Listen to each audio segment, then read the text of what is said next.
Ella trudged up the stone path to her small house, head full of worries. All day at work, she had been haunted by the fear that something disastrous was looming. A phone call bringing bad news, a surprise letter announcing ruin.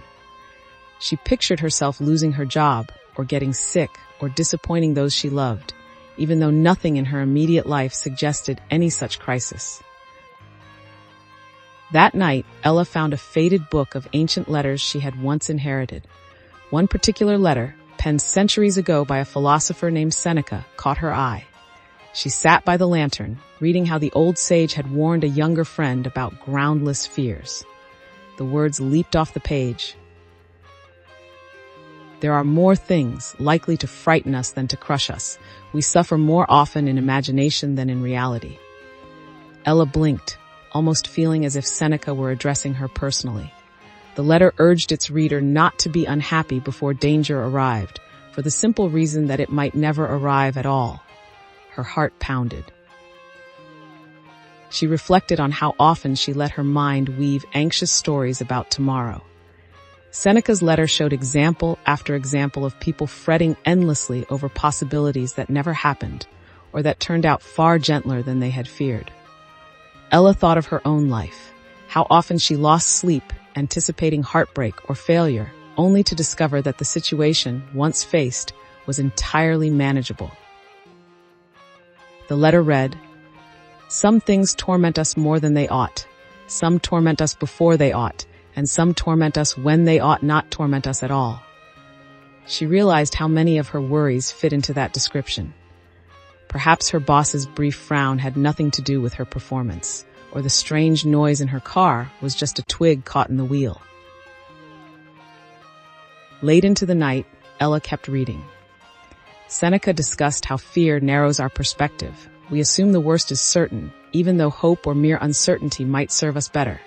In many cases, Seneca explained, what we dread never materializes, and even if it does, we survive.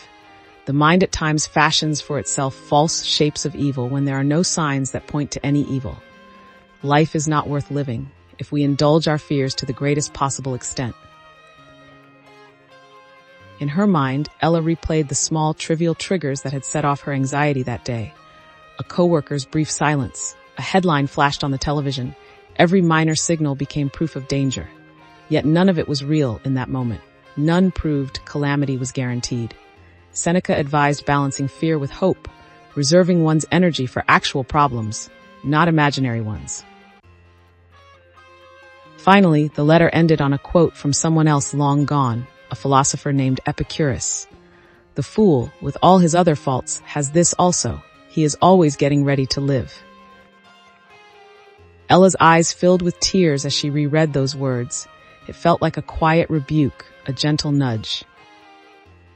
How many times had she told herself she'd truly start living once her anxieties were resolved?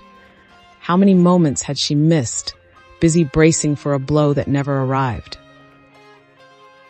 The next morning, Ella woke up at dawn, the letter still on her nightstand.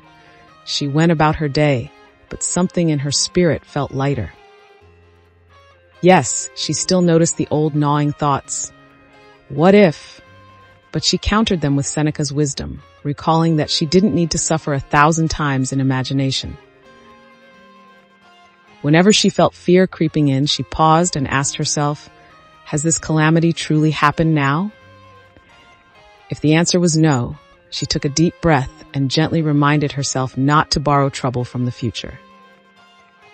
If one day a real challenge came, she believed she'd face it better without having worn herself out with needless dread.